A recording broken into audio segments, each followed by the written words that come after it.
Now I request Dr. U.K Misra sir to kindly come on the stage and give a wonderful presentation on the neurological basis of spirituality. Sweets always come at the end of the buffet, so be ready for the wonderful talk by Misra sir.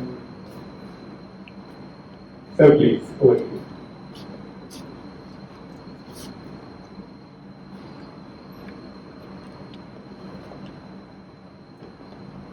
So I have been tasked with introducing Professor Mishra. It is like asking an extra to introduce Amitabh Bachchan. He's a teacher of teachers.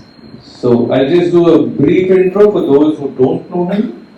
He completed his game in neurology in 1985 and founded the department soon after in 87 in SCPGI, which he continued to serve till 2020. His contribution to neurology, especially in the domain of stroke, epilepsy, CNS infections, and neurotoxicology, has been invaluable. He has authored 5 books and more than 500 papers. And he at present is Professor Emeritus, P.S. Mishra Medical College, and the Director and Head of the Department Neurosciences in Apollo Spectra, Super Specialty Hospital, Lucknow. Over to you, Professor Mishra.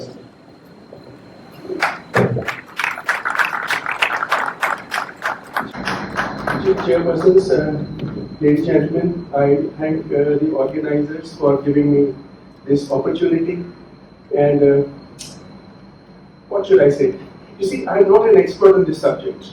I was just asked to talk on it, so with my residual knowledge and experience, I have collected some thoughts, and which I'll share with you. So, what I propose to do. My first slide is not seen here. Anyway, the first slide. I'll be not very long, but the subject is a little complicated, and after such wonderful talks, it's a little tricky. Yeah. But anyway, thank you very much. Yeah. So what I will do is, what is spirituality? How common is it? What are anatomy correlates, and how did it evolve? Ultimately, how did it begin? That's most interesting. And then, what's the way forward? What should we do with this information? Part of it is for you, part of it is for my own self, which I think so.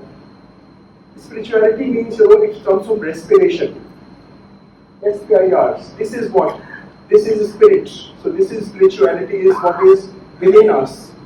And we see outside. So the universe is divided into within and outside. So we see self and the word outside. Probably some people are inherently predisposed to spirituality, others are not. So this I will discuss further. This slide shows you the distribution of various religions, which are linked to spirituality. Hinduism is the orange figure, Islam and various types of Christianity and so on. 16% people are probably non-spiritual, not religious. They don't believe in God. That means 1.2 billion. So most of the people are having some degree of spirituality. But some people think that's opium of the people. Marx thought that. Illusion of childhood, which needs security and insecurities, was Freud. And it's the God's engine which drives the society. So these are various types of thoughts about it.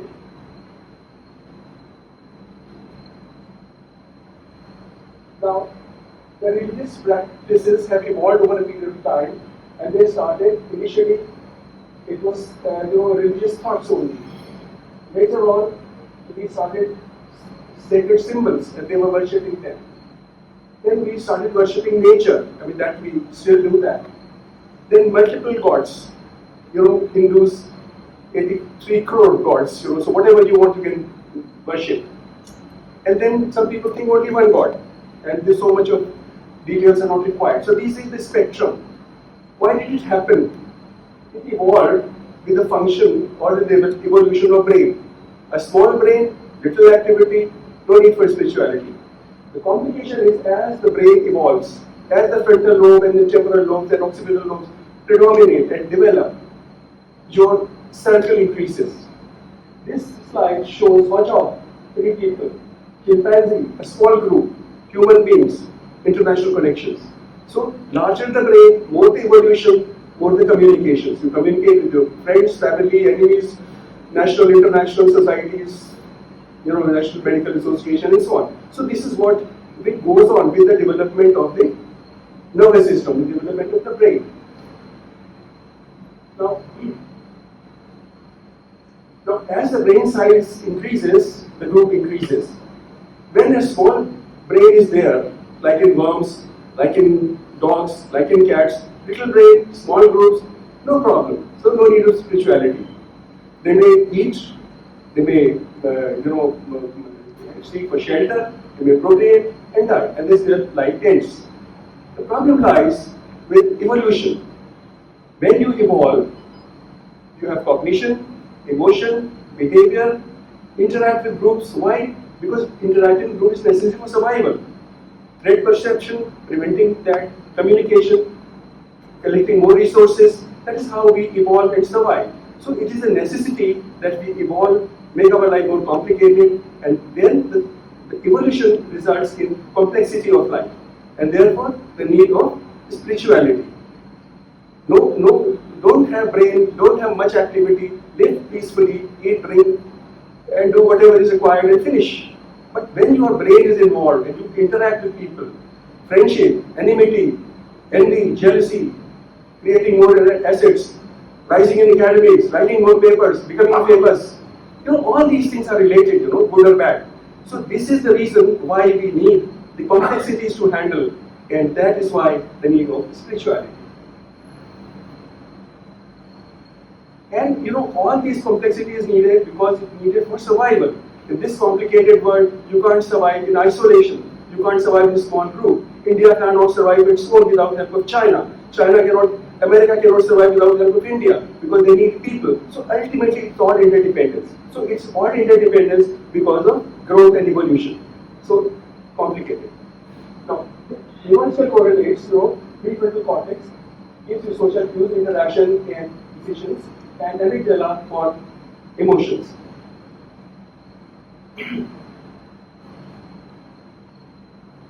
Well, this says that the spirituality and these beliefs are a hallmark of human life. Animals don't have spirituality and they don't have religion. Maybe they have religion, I don't know, but they don't have it to the level of humans. In temporal lobe epilepsy, a lot of psychiatric phenomena are encountered. Psychiatrists and neurologists both know it. But more important, that a number of religious phenomena are also encountered during temporal lobe epilepsy and during psychiatric illnesses, which I will discuss. For us, the physicians and the neurologists, the experiments have been already done by the God. We just have to do recording. The animal experiment, people have to create a model and then study. Our life is much easier. Patients come to us with an experiment already conducted, you do the recording and learn and treat at the same time. Then, what are the brain regions which are responsible for spirituality? Well, specific the temporal lobe. With prayer and meditation, some changes in temporal lobe have been reported. I'll show you again. Right hemisphere associated with mystical experiences. Prefrontal cortex, higher cognitive functions. They created a God helmet, some magnetic influences in a helmet, and then they saw the feeling of presence of higher power without outwardly sensations, and mystical experiences were seen. Some people thought it is a placebo response. However, this experiment was done of creating God helmet and making some recordings. Well, divine experiences in temporal lobe epilepsy, patients with epilepsy have diverse mystical experiences. You must have seen patients telling micropsia and macropsia. Hanuman becomes small and then he becomes big like Susa. And that is the thing which have been reported earlier. This is a temporal lobe epilepsy phenomenon. Otoscopy. You get out of your life, get out of your body, see your body from distance. Otoscopy. These phenomena, a large number of papers are there, in patient temporal lobe epilepsy. These phenomena have been documented very nicely. And then we integrate them with our religious beliefs also. Now the trouble is that why some people are told and why others are not is a difficult question. Then meditation and EEG, the simplest thing to do is record EEG in a meditating person. I also at one stage was having this idea that do the recording, do P3 studies, do all those things.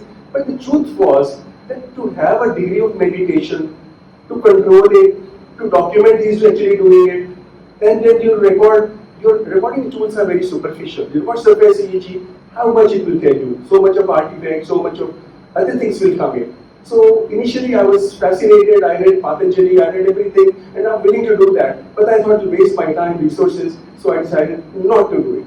Although I was very much prompted and coaxed by my father to do all these studies, but somehow, only time I revolted is that I said, no, I don't want to do that, because our tools are too superficial. But this is being done by large number of centers, including Dalai Lama has got a big lab of EEG recording and other things. So when you meditate, your alpha disappears, you become slower. Then he goes into a state of sleep. You will record his findings. So I know this is a little complicated for me, so I didn't do it. So these are fMRI studies, These are experiments done. I'm not going to details. So first, but see level of involvement, see in yellow color. These are different areas which are activated. These are love and anger, different areas of the brain. These are religious knowledge sources, these areas and the regular differences. These are effect of religiosity or disagreement is shown in the red color. Now, what I'm trying to say, these are not one point. These are networks, these are areas. So it's very difficult to say, this is a hot spot, this is where it's coming. No, it's not that. It's a whole network which is there, and you can just record it like this at the moment. Now, this is brain activation in emotional practices, and we see prefrontal cortex and nucleus accumbens. This is another Buddhist member subject to SPEC study, and you found frontal dorsolateral prefrontal cortex area showing increased blood flow, and in certain areas it will reduce. Some people have also found that during meditation, the periaqueductal brain area is also involved. So it's a periaqueductal brain going to cortex, those areas which have been shown, so the huge area is involved. This is very tricky. Now, 15 nuns were subjected to mystical experiences, and they had these areas: orbitofrontal, temporal, macular unit, caudate, insula, and brainstem. So these are the huge area which is affected during mystical or religious practices.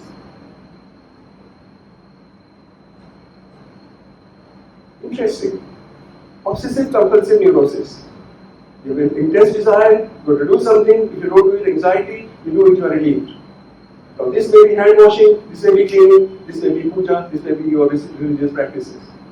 So same pathways are involved in obsessive compulsive neurosis, and they support many religious practices.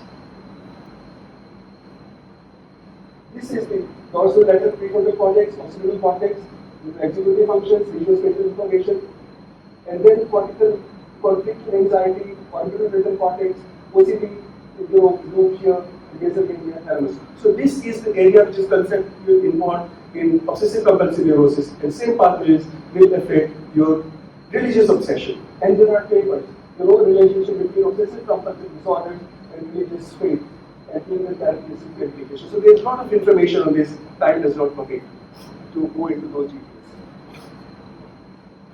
Intensive prayer, interactive prayer will again lead to temporal-parietal and temporal.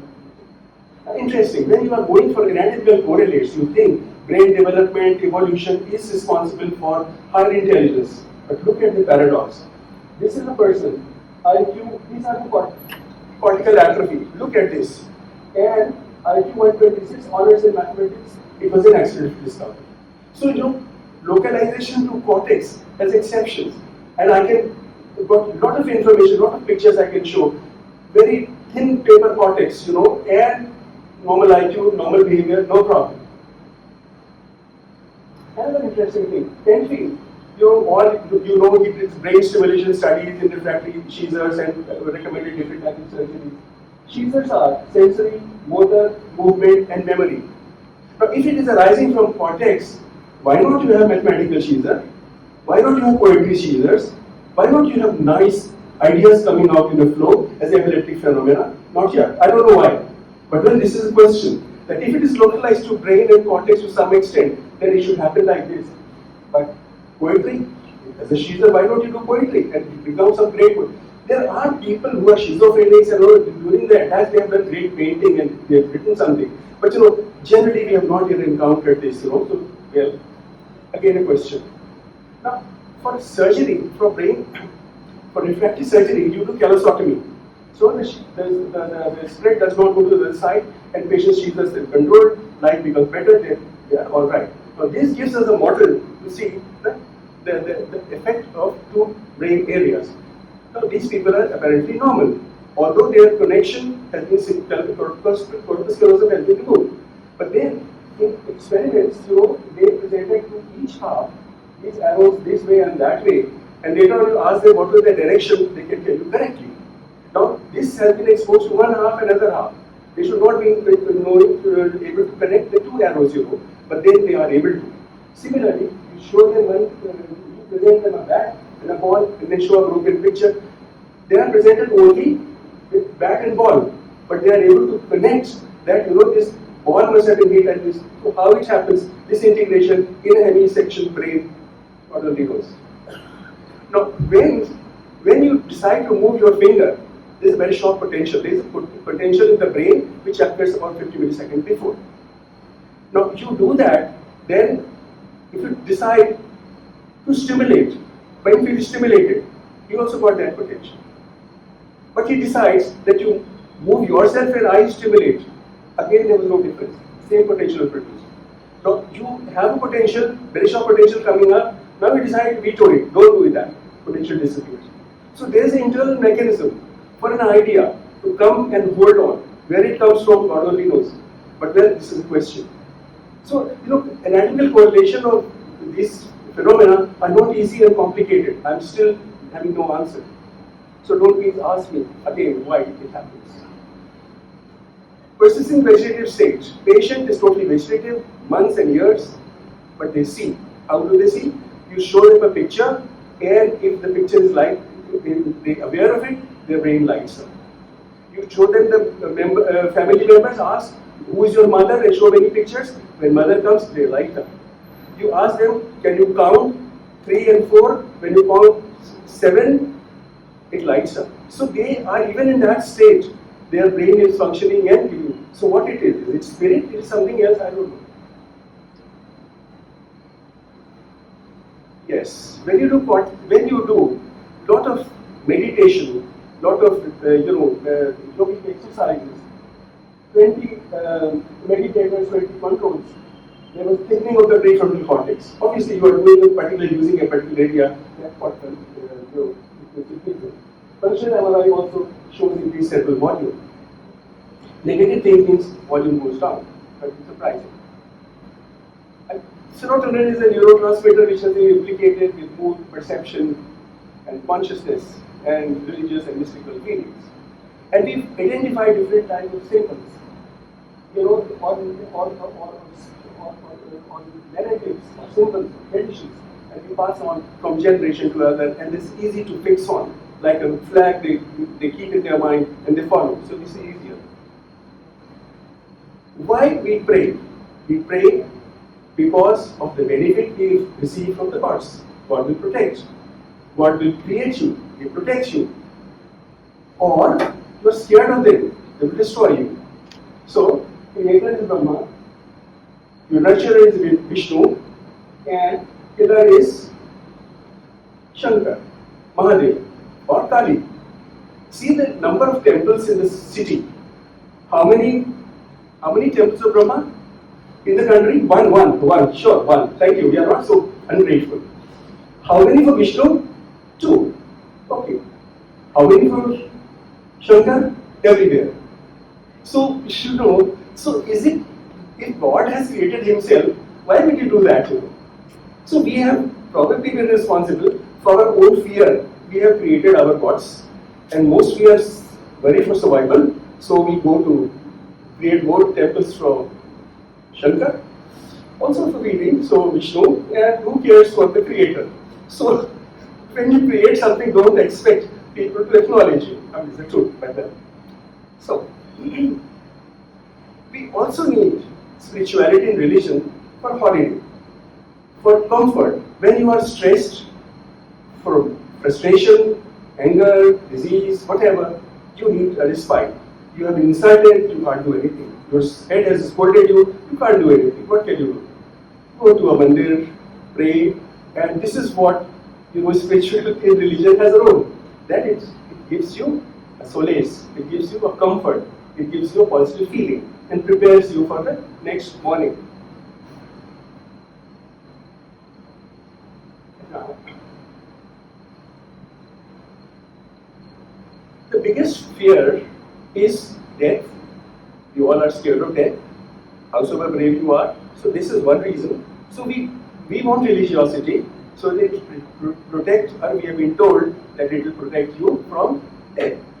And even if you die, then you will be taken care of better by sending you to heaven and not to hell. I mean, that is one way of thinking about it. Second is defeat. You are defeated, you can't do anything, you can go to appeal and request, but well, you need support. Or insult. Again, insult somebody, you can't fight with him, he's a bigger enemy. So please don't ask me difficult questions. I will answer in the end. But and you may not agree with many of the things. Please don't worry. I will tell you why you don't agree also. I will come to that. This is the most important. So, the religion is for protecting us, rewarding us, and giving us heaven if we die. So, the best deal we are trying to make. Now, how did all this ethics originate? Why? There were no mandir in the initial stage. When the first man was born, few people were born, human beings were released, 16 people only. Then how the ethics or how the religiosity came in? But that's the question. So one philosophy is that those people in a group, some people will be strong, powerful, control each other, alpha person. So he will control the rest of the people. So there is a master and there is a slave. That happens in animals also. Lion, king, all those things, the smaller ones, they follow them. So this is a master, and this is one philosophy. I'm not saying this is the truth, but it is one philosophy of looking at it. That initially, there was a powerful person, a powerful group of people, they made all the rules. They said, whatever we are similar, we are strong, we control, and you people are weaker, inferior, so you remain there, and we will control you. I mean, these are two divisions, powerful or master and slave or weak people. Now, when this happens, strong people were few and weak people were more. So there was a world war. Weak people revolted. And, I mean, this is just a feeling, probably. Weak people must have revolted. And they converted all these powerful things they were having into a sin. And their weakness into a religion. So religion became a weapon in the hand of weak people to control strong people. I mean, this is one way of thinking it. So, power was converted into peace. You are powerful, I say you talk of peace. You say passion, I say humility. You are passionate for acquiring everything, I say don't do that. Be humility, keep quiet. Bravery and ambition, kindness, forgiveness. So, bravery can be tackled by this contradictory thing. Questioning everything. You ask question, you order, they say no, don't ask questions, be obedient, humility. Acquisition, renunciation. So these are two paradigms. One paradigm, black one for the strong people, the weak one for. And this conversion and legitimizing this, religion, spirituality legitimizes this to control the other people. And in fact, what you see now is happening in this way. When Americans are trying to control, you all gang up and try to make peaceful, ahimsa and whatever, and you defeat them with your own, with the qualities which you want, and you are not very powerful. But then with that you convert it into a weapon and try to defeat them. And that's one way of looking at it. So, spirituality or religion may be a weapon of the weak people. They become strong. They defeat the stronger by converting their traits into a more powerful weapon and displacing them. Now the question is, we have been all from beginning taught truth, kindness, and justice. These are three pillars of any spirituality and religion. Truth. So when you analyze the truth, then you have to question, why is he telling the truth? Is he passionate? Is it love for honesty? Or the person is fear of punishment? And that may be one more reason. Or if you lie, then you have to be very intelligent. It is more energy required to protect a lie. It is more energy intensive to protect a lie. Keep on lying every time. You are doing a lot of brain work. It's easier to say the truth. So truth again has to be analyzed why a person is saying truth. Maybe because of he's an honest person, he wants to say the truth. But there may be other things also. Kindness is one of the most noble expressions which we have been taught. But when you are kind to somebody, you establish your superiority. I'm kind to you, I give you 100 rupees. You receive it. You accept by your inferiority. Or you belittle the other person also. So this is again, we have to think why the person is, not a bad thing. I'm not saying do that, but this is a way of looking at it. Why a person is, Similarly, justice. Justice is what? Equal to everybody or not? So somebody is highly gifted, highly creative, he's music or he's an artist or he's a mathematician, and another person is only a laborer. He has no talent, he's weak, but you say both are equal. Well, democracy gives you same thing. But is it right? Is it okay? Is it not? You have to think about it. These are just thinking. I'm not giving a solution that no, change the constitution. No. But when you see people have been thinking like this, that we have to go beyond, because these values have been given to us from generations. We have been taught to be truthful, to be kind, to be honest. But then we have to understand what is behind it and what makes you do that. And then, all this knowledge and wisdom is created by academicians, sages, rishis. They are people who have all the knowledge. Now, those people are they giving you new knowledge, or they are reviewing their existing knowledge and making some changes and claiming it their own? So that also, when we read, we understand, we have to critically analyze and analyze it to the best to suit to our requirement. Because when you become an academician, then is it a museum worker? All the information collected and you are just guarding it and promoting it and writing it, or telling the people to do that, or creating a new knowledge. Creating a new knowledge or saying a new thing is very, very risky. You will be isolated, you may be ridiculed, you may not be believed, and when somebody said Earth is flat, what happened to him? No? So you have to be, have courage to say the truth. Even if, number one, to know the truth is difficult, and then to say it is a more difficult problem. So free thinking people are rare, but free thinking is a dangerous thing to handle, and one has to be very clever and gifted to handle it. When you see anything, everyone has his own viewpoint. Every skull has a different vision. Every head has got own vision. You will see a tree, somebody will see it, for fruit, somebody will see it for shadow, somebody will say, I'll sell this good and become rich, somebody will say environment, and so everything is dependent on the seer. Every object depends on the seer. So how can you give a solution which is acceptable to all? No, not possible.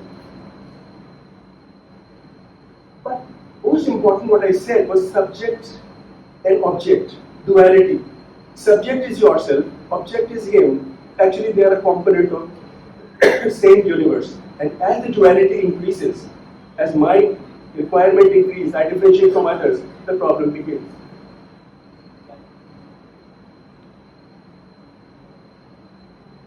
Now, when you grow, your mind is grown, you want success, strength, intelligence, and conquering, inadequacies. And then all this sorrows and pain are also associated with that. Spirituality, to my mind, is a consequence of brain development, and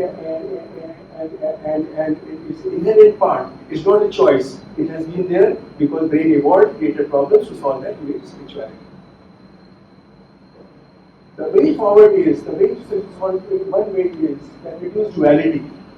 We are a part of universe, we are like a drop, go into ocean, as a drop you have an independent thing, you go into the ocean, you become a part of ocean. Similarly, we are a part of universe, we do our work, we do it with pleasure, and let it not be so much dualistic, unified, thinking Advaitavad, not two. In India they call it Advaitavad, not two, one, unity.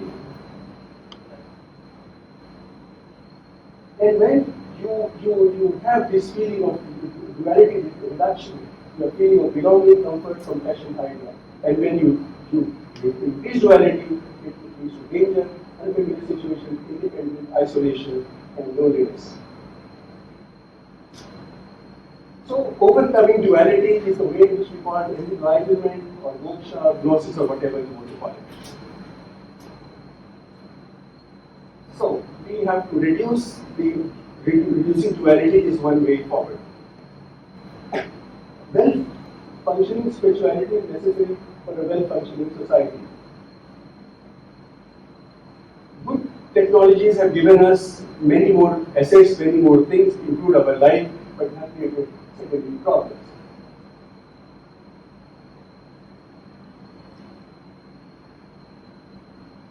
This is a rat which he goes to rectangular, you give him 2 candies.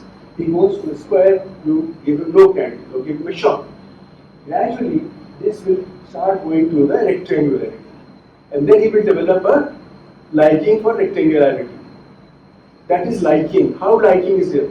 Liking is not a beautiful thing you enjoy. Real liking will have survival benefits. Anything which is Sundar, Satya, and Shiv, that has to have survival benefits. So this fellow likes rectangularity because there is a survival benefit. Similarly, this is a chick. Experiment done. This chick feeds the child. The chick has a red beak. Now they create artificial beak. Then they create a paper beak. And they put 3 lines. The beak goes, the chick goes more to the 3 lines. That's the liking is controlled by survival benefits. So, whatever you like, liking has to be true, it has to be beautiful, and it has to be no damage done. In fact, it gives you long-term benefits. That is how liking is, the biology of liking is. And then when you like a thing, you repeat it. When you repeat, it becomes a ritual, it becomes a habit, and then it becomes a part of your dharma, or your activity, or your religion, or whatever it is. So this is the reason. It is not totally cognitive. It is something much more than that. Lastly, why people? There are 3 types of people. One person is that of a bhakti. He has faith. He does not question. He does not bother. He just submits him to God. Mirabai, Surda, so many other things. Some people are karma people. They act. They play music. They do mathematics. They treat patients. They do surgery. They do anything. Now this is the second group of people. And third is intellectual. They neither do bhakti, they keep on questioning everything, nagging question every time. They don't do anything. They intellectualize and find out new solutions. That's the highest. There's one more way. Now each person, in my opinion, has got 3 types of personality. You may call them receptors. Receptors have not been recognized, so we call them 3 personalities. One is bhakti, karma, and jnana. Maybe someday you will find receptors, but I don't know these 3. These are not absolute. One person has all 3, but one is predominant, and that determines your behavior, that determines your salvation. Salvation can be by bhakti also, salvation can be by jnana also, and salvation can be by karma also. Do karma kaushalam. Karma kaushalam, jnana, yogam kim karma kaushalam. Do your work nicely, don't be compete with others, compete with yourself. Ultimately, you will derive salvation. It's whatever is your dharma or whatever your duty is that. So, to conclude, I'd like to say that spirituality is a consequence of brain development. It's a result of brain development. It's necessary and not by choice. It is a necessity. Wide areas of brain are involved.